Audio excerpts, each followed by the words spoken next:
Hey guys, welcome back. Today we're going to be talking about LACP, or Link Aggregate Control Protocol. So LACP is a designed to combine multiple physical links, like we see here, into one logical link. So if you have multiple physical links, right, you get a bunch of benefits like more bandwidth and redundancy, right? Because if one of these links goes down, you still have a link between these two devices. However, it doesn't make sense.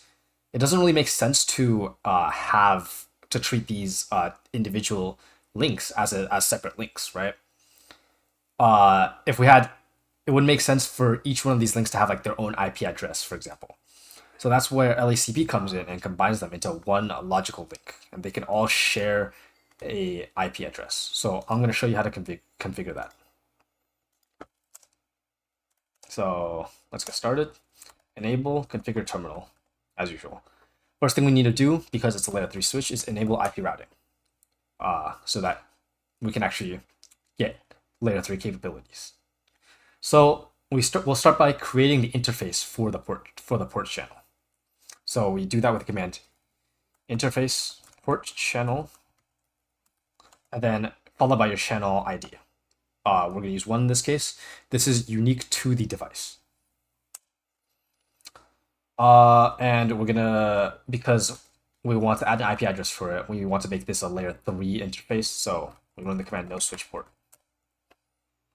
Awesome. And we can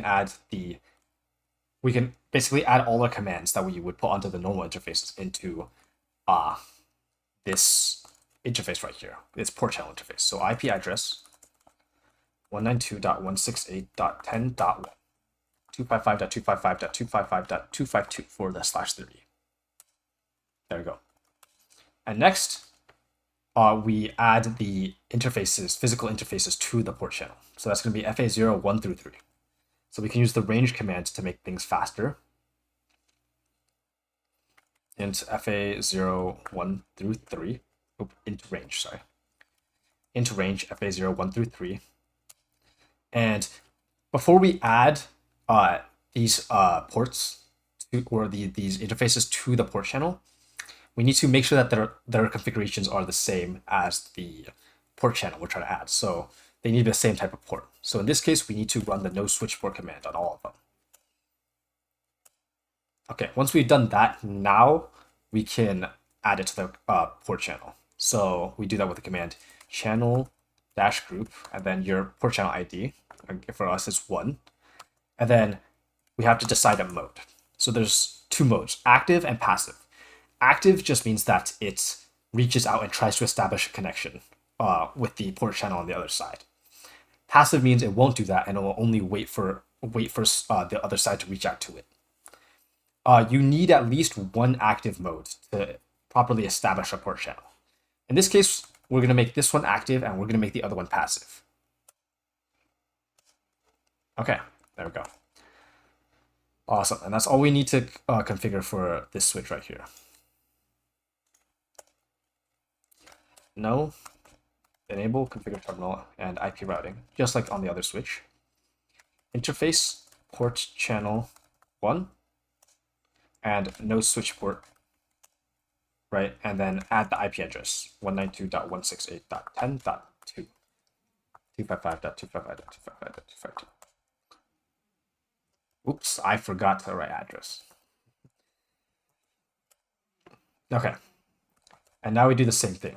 We can, let me double check that it's interface 01 and through interface 03. Yeah. Int range FA01. Again, we have to make sure that they're all matching types, so no switch port. Right. If you were to configure this into a trunk port, a switch port, but a trunk port, you'd have to do that on the physical interfaces and on the interface port channel. Okay, and then now add a channel group 1 mode passive. There we go. And now we say line protocol interface port channel 1 change state to up. And on the other switch, yeah, we also got this notification, right? So if we do the command do show Ether channel summary, we can see that we have port channel 1, it's R layer 3, and it's U, which means it's in use. And you can see these are the ports that we have in this port channel. Awesome. So now we should be able to ping from this switch to the other switch. So ping, we're on the .1 switch, so ping 192.168.10.2.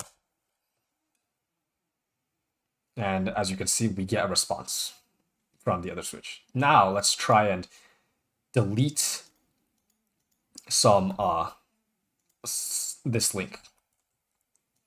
And as you can see, the interface on FA01 went down, but the port channel didn't, which means that if we go and ping it again, we can still reach it.